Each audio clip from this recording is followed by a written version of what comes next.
Nós vamos agora estar de pé mais uma vez para lermos a palavra de Deus. Nós vamos abrir nessa noite na carta de Paulo aos Colossenses, capítulo 2. Nós vamos ler apenas o verso 6, 7 e 8. Carta de Paulo aos Colossenses, capítulo 2, versos 6, 7 e 8. Nós estamos no mês de outubro. E no mês de outubro, no dia 31 de outubro de 1517, um monge augustiniano chamado Martinho Lutero, ele afixou na porta da catedral de Wittenberg as 95 teses que eram, na verdade, um chamado para uma reforma na igreja.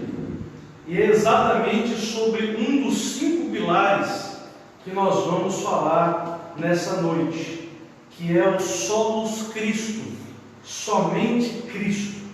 Nós vamos explicar um pouquinho sobre esse importantíssimo pilar da reforma protestante. Para isso nós vamos ler o texto da palavra de Deus, Colossenses, capítulo 2, verso 6 até o verso 8. Amém? Amém. Assim nos diz então a palavra do Senhor. Portanto, assim como vocês receberam Cristo Jesus, o Senhor, continuem a viver nele, estando enraizados e edificados nele, e confirmados na fé, como foi ensinado a vocês, crescendo em ação de graças. Tenham cuidado para que ninguém venha a enredá-los com sua filosofia e vãs sutilezas, conforme a tradição dos homens, conforme os rudimentos do mundo, e não segundo Cristo. Só até aí, os irmãos podem se acertar. Nós vamos, antes de iniciar a exposição da palavra de Deus, vamos orar mais uma vez, suplicando ao Senhor que possa agir em nossas mentes e em nossos corações, através da exposição da palavra dele nessa noite. Eterno Deus, nosso Pai soberano, nós nos achegamos a Ti em oração e oramos, Senhor, pelos méritos de Jesus Cristo, e te suplicamos, ó Deus, que a Tua graça seja derramada nesse instante, quando a Tua palavra será exposta, que a cada palavra, a cada frase, seja o Senhor, através do Teu Santo Espírito, a formulá-las e a aplicá-las em nossos corações, para a honra e para a glória do Teu nome, Senhor. Que a Tua palavra possa nos instruir, que a Tua palavra possa nos confrontar e que a Tua palavra possa nos consolar. Nós oramos assim, em nome de Jesus. Amém. Meus irmãos, antes de entrar no texto em si, que nós abrimos aqui nessa noite, eu queria falar um pouquinho sobre a Reforma Protestante. A Reforma Protestante foi um marco no mundo inteiro. Ela mudou a história do cristianismo, porque antes da Reforma Protestante havia apenas Igreja e Estado unidos. Igreja e Estado não era uma coisa desassociada, era uma coisa só. A Igreja governava o mundo e o Estado governava também a Igreja. E esse casamento, Estado e Igreja, não é algo bíblico, não é algo saudável, e trouxe inúmeras dificuldades para a Igreja. Por quê? Porque o Estado, sabendo da fé que o povo depositava sobre a Igreja, o Estado manipulava a Igreja e colocava à frente da Igreja não uma pessoa que era realmente capacitada ou vocacionada por Deus, mas colocava-se uma pessoa para atender o interesse do Estado, e assim as pessoas eram manipuladas. Assim a igreja conseguia tirar recurso do povo, e o povo aceitava e se rebaixava ao Estado com a desculpa de que Deus estava ordenando aquilo. Então havia naquela época, no século XVI, uma escuridão em relação ao conhecimento de Deus. A palavra, a Bíblia, ela não estava à disposição como hoje ela está nos nossos dias. Qualquer um hoje pode comprar uma Bíblia em várias versões, inclusive na versão original. Pode procurar uma Bíblia, palavra-chave, e buscar no grego, no aramaico, no hebraico, aquilo que estava escrito no original para aprofundar a sua compreensão. Mas naquela época não existia Bíblia impressa. O povo não tinha facilidade de adquirir a palavra de Deus. Todos os cultos que eram feitos naquela época, eles não eram feitos na língua do povo, eram feitos em latim. Então o povo não compreendia praticamente nada de evangelho. Então essas trevas em relação ao conhecimento, elas estavam muito densas naquele momento na mente das pessoas. Então aquilo que o poder da igreja falava virava lei, e existia uma total credibilidade naquilo que a igreja falava. Porém, como a igreja estava associada ao Estado, então a igreja se desvirtuou da centralidade da Escritura e começou a introduzir dogmas heréticos, doutrinas estranhas, doutrinas que fugiam completamente da palavra de Deus. Então, em vários pontos do mundo naquela época, naquela contemporaneidade, várias pessoas, vários estudiosos da palavra de Deus começaram a ser despertados.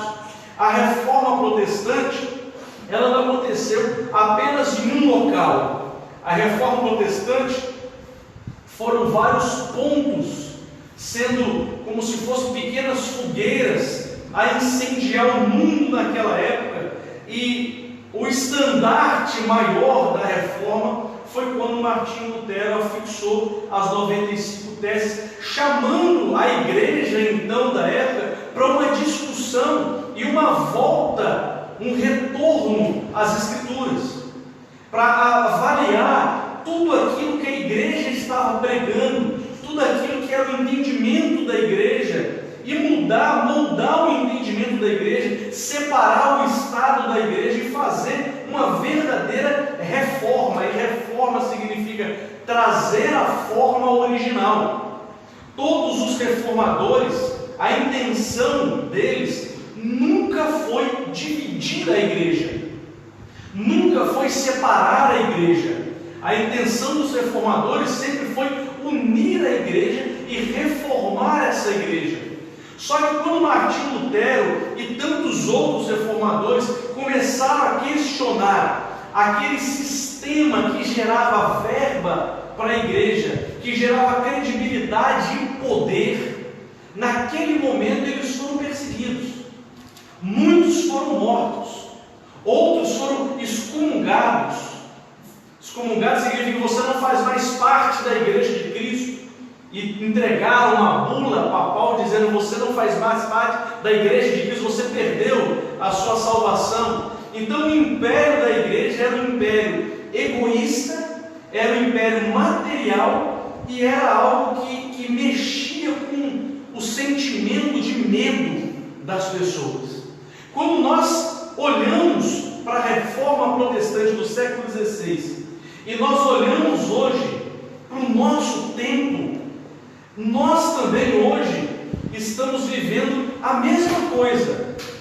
É como se a situação fosse a mesma reforma, o mesmo retorno à Escritura que os reformadores do passado eles propuseram para a igreja. Hoje também, nos nossos dias, nós precisamos disso, porque antigamente as Bíblias elas estavam enclausuradas nas catedrais, e o povo não tinha ciência daquilo que estava escrito, mas o povo tinha uma sede tremenda de ler a palavra e conhecer as Escrituras. Hoje, a palavra de Deus não está mais enclausurada nas catedrais, mas ela está enclausurada nas nossas gavetas de casa.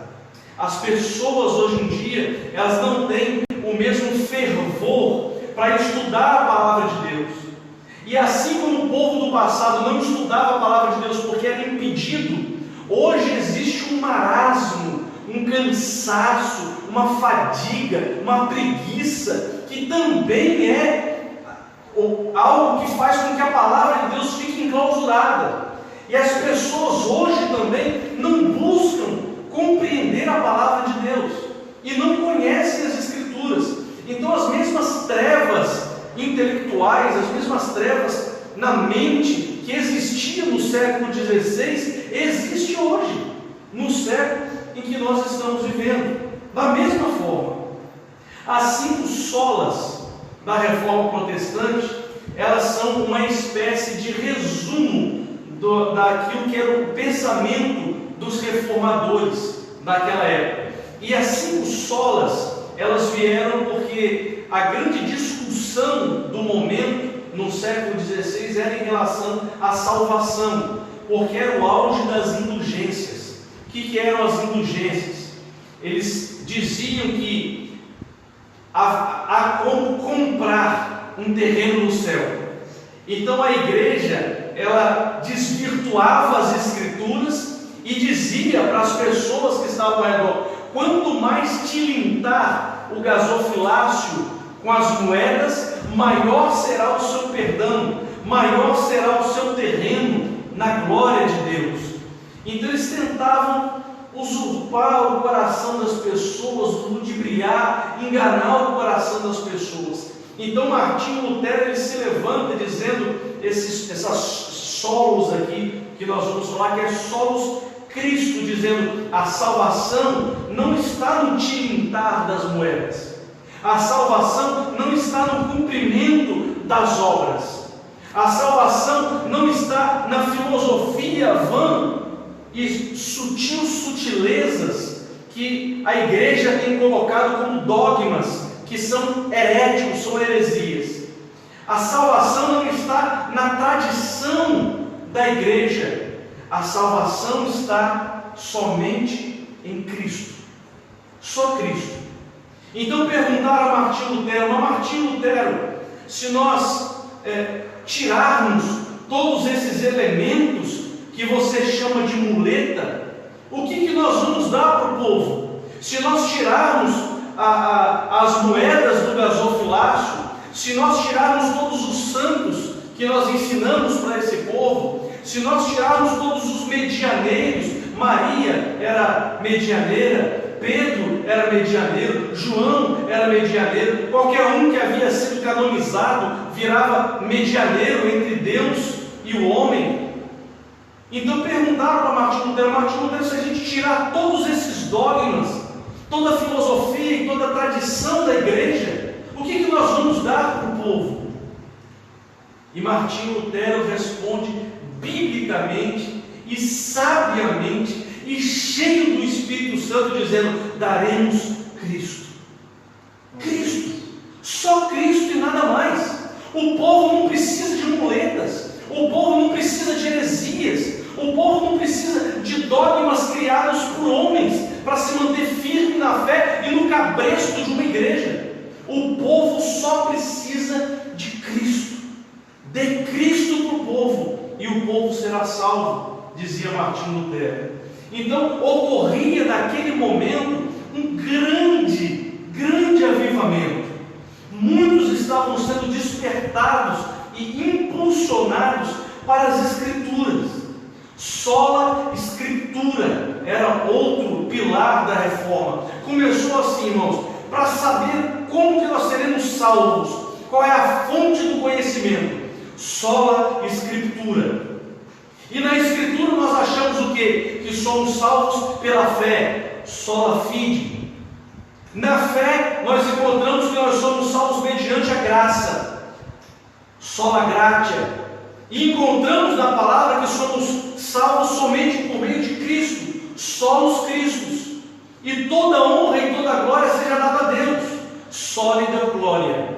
Então esse era o esquema do pilar dos reformadores, que foi organizado não por eles, mas depois dos reformadores, em um estudo sistemático que nós vamos trazer aqui para os irmãos, sobre esses 5 pilares da igreja: sola Escritura, sola gratia, sola fide, solos Christus e sólida glória.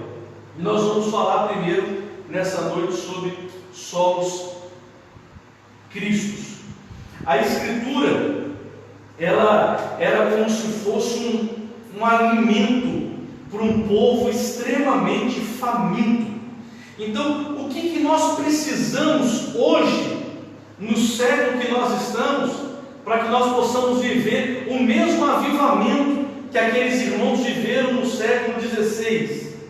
Nós precisamos, primeiramente, ter a mesma fome, ter a mesma sede por conhecer a palavra de Deus. Como eu conheço Deus?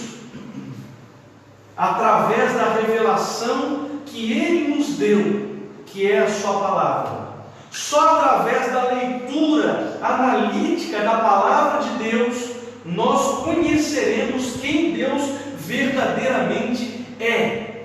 Só a Escritura, só a palavra. Mas se alguém vier me trazer algo e falar que Deus disse para ele, só a Escritura, só Deus e nada mais. Mas se alguém me trouxer a tradição da igreja e disser que isso foi passado de geração em geração, só a Escritura, está na palavra de Deus? Sim, então isso é de Deus. Não está na palavra de Deus? Então não aceito, não é palavra de Deus.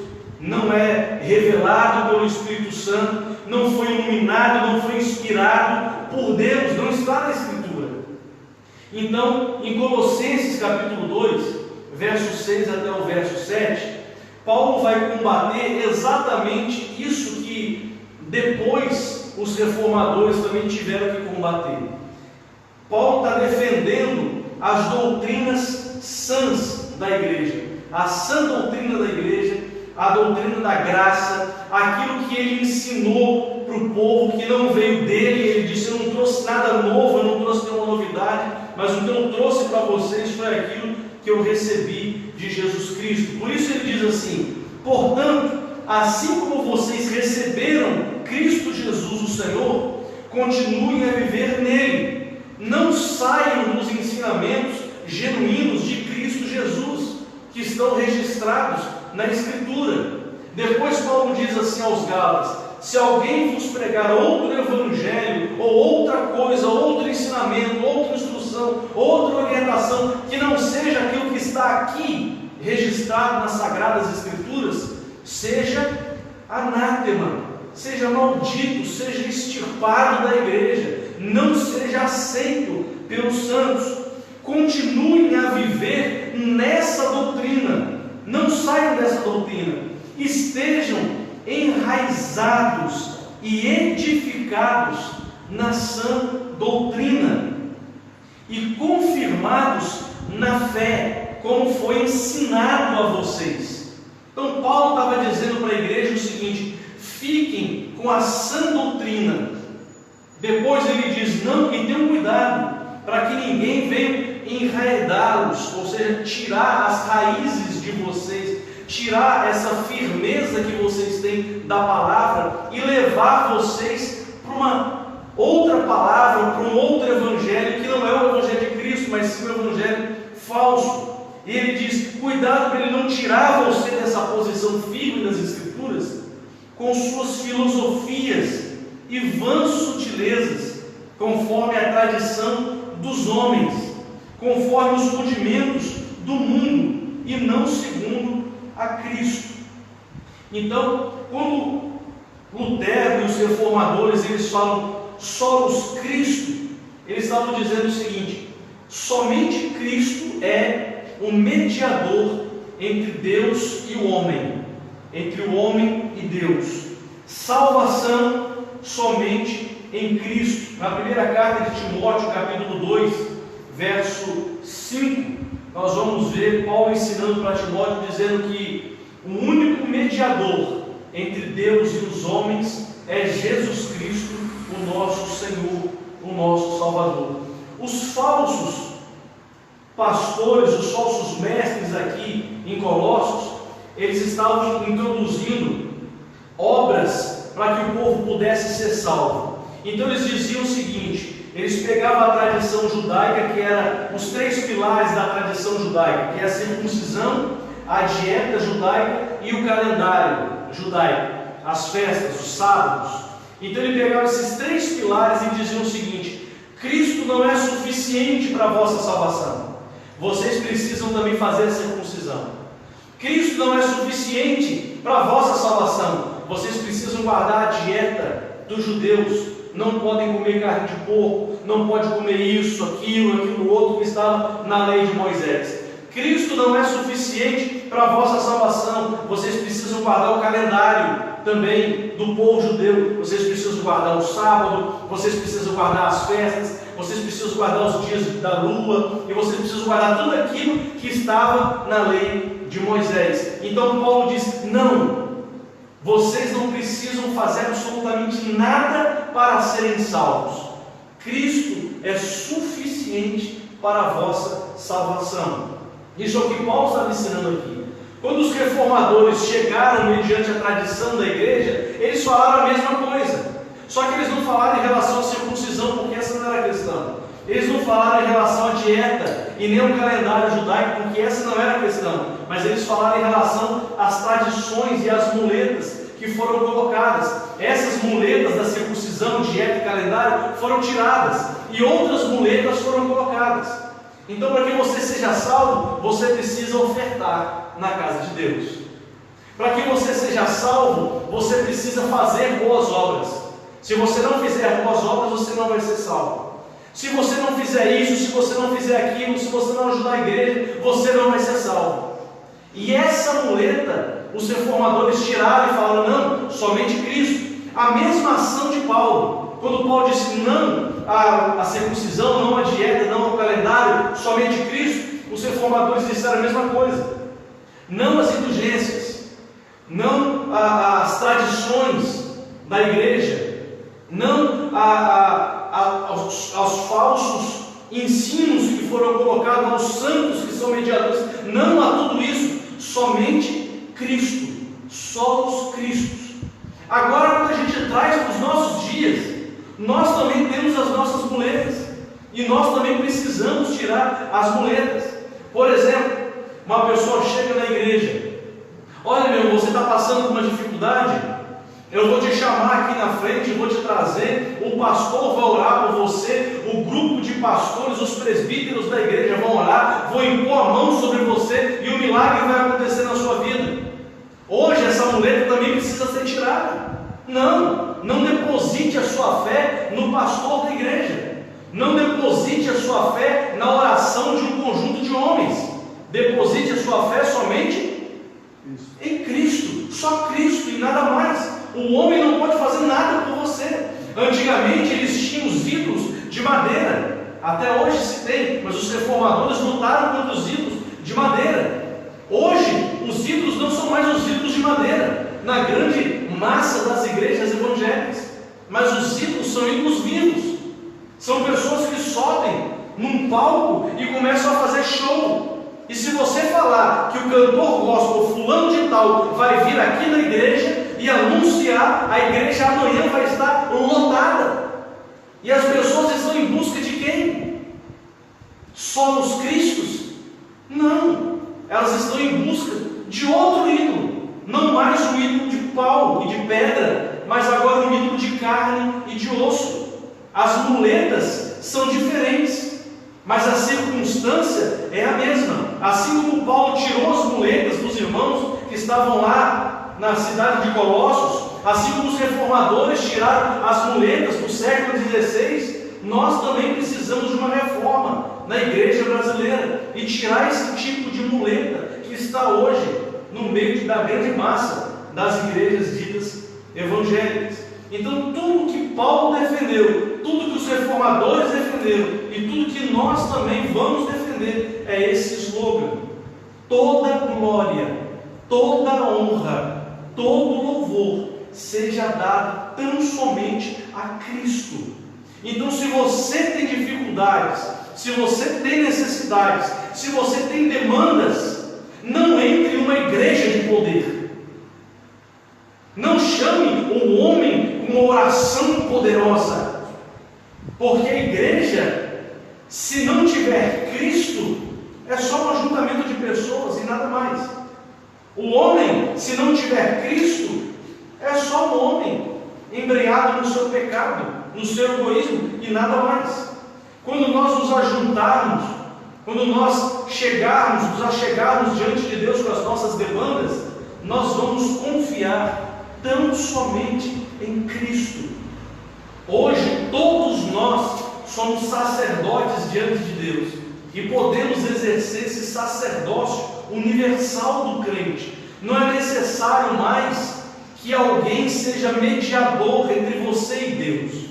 Quando uma pessoa pecava naquela época, ela entrava em um local chamado confessionário e ela começava a falar aquilo que ela tinha de dificuldades ou de pecado para o homem, como se o homem tivesse poder para perdoar, como se aquele homem fosse um mediador entre Deus e o homem. E hoje as pessoas fazem a mesma coisa, mas não mais naquele local, não mais dessa forma, mas as pessoas procuram um pastor ou procuram uma pessoa e confessam os seus pecados, como se uma oração daquela pessoa fosse perdoar os seus pecados. E não, ledo engano. Você hoje, você pode se ajoelhar, você pode se encurvar diante de Deus, e você pode falar diretamente com Deus, através de Jesus Cristo, que te salvou, que te regenerou, que te justificou, e em nome de Jesus, o Pai vai te ouvir, e o Pai vai te perdoar, e o Pai vai responder as suas orações, e o Pai pode abrir porta, o Pai pode te curar, o Pai pode operar milagres, maravilhas, sinais gloriosos na sua vida, e vai fazer com que o nome dele seja glorificado, através da sua oração direta ao Pai. Não é necessário mais mediadores, nós podemos nos achegar. Agora, o conjunto da igreja, os pastores da igreja foram colocados para poder ensinar o povo, para instruir o povo. Mas o pastor de uma igreja bíblica, ele não é maior do que os membros da igreja. Ele não tem mais autoridade do que os membros da igreja. Pelo contrário, ele é o servo da igreja, ele é o menor da igreja. Ele está aqui para lavar os pés dos irmãos, ele está aqui para cuidar das pessoas, ele está aqui para servir e não para ser servido. É isso que a palavra de Deus nos ensina, é isso que Jesus Cristo nos ensina. Então, mediante a toda a nossa vida, isso muda não só o culto, não só doutrinas da igreja, mas isso muda a nossa forma de viver. Em todo momento, seja no trabalho, seja na faculdade, seja dentro de casa, seja numa luta, seja num problema, em todo momento, solos Cristo. Deposite toda a sua fé, toda a sua confiança, toda a sua oração e toda a sua esperança em Jesus Cristo. Não precisamos de nada mais, só de Jesus Cristo. Se uma pessoa chegar com um pecado, com uma necessidade, antigamente, na época dos reformadores, se chegava diante da liderança da igreja e eles diziam o seguinte: você precisa rezar tantos Pai Nossos, tantas Ave Marias, fazer isso e aquilo outro, e o seu pecado vai ser perdoado. Hoje em dia as pessoas fazem a mesma coisa. Você precisa vir na igreja, você precisa se envolver com o louvor da igreja, você precisa vir na igreja durante 5 madrugadas, 6 horas da manhã, vindo aqui para poder orar, para que Deus te abençoe. Você precisa fazer isso, você precisa fazer aquilo. É a mesma coisa, só muda a forma de se aplicar a heresia. Mas nós não precisamos de nada disso para obter a salvação. Nós só precisamos de Cristo.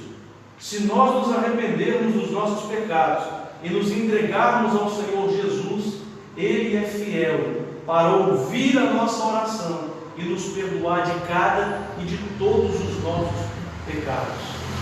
Amém? Só os Cristos, irmãos. Só depositem a fé de vocês em Jesus Cristo. Os homens falham, os homens erram. Jesus Cristo jamais falhará e jamais errará.